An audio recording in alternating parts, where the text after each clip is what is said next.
Ոչ մի անգամ առաջարկ չի եղել, ճիշտն ասած, առաջարկ չի եղել, ես առաջի առաջարկն է, իրոք սրտը ուզեի ինչ-որ մի փոքր դերեմ խաղամ ու վсё։ Շատ սպասողական վիճակ էր, էլի ոնց որ իմ երազանքը այն ա եղել, որ մի հատ երկրորդ ֆիլմ դուրս գա, որ էլի մի հատ էլ փորձենք։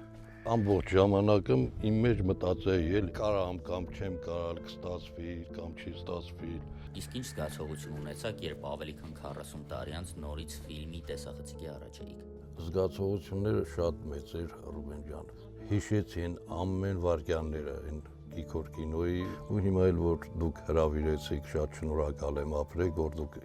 իմ երկրորդ երազանքը կատարվեց, էլի չեմ կարալ ասեմ լավ էր, վատ էր, բայց փորձեցի մնացածը հանդիսատեսը կասի մեկ էլ դուք։ Ես հիշում եմ, որ երբ որ ձեզ առաջարկ արեցի իմ գրքի ֆիլմում նկարվել,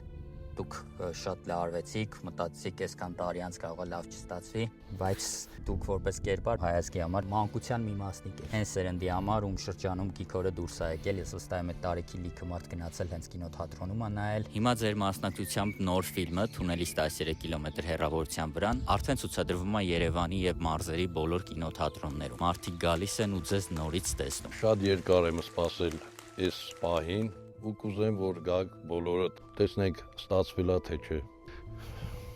Տեսնենք։ Կհավանեք թե չէ։ Բա հացն էլ փողով կարնեն ապի։ Հա Գիգոր ջան, փողով։ Ֆիլմն արդեն կարող եք դիտել Երևանի եւ մարզերի բոլոր կինոթատրոններում։ Բարի դիտում։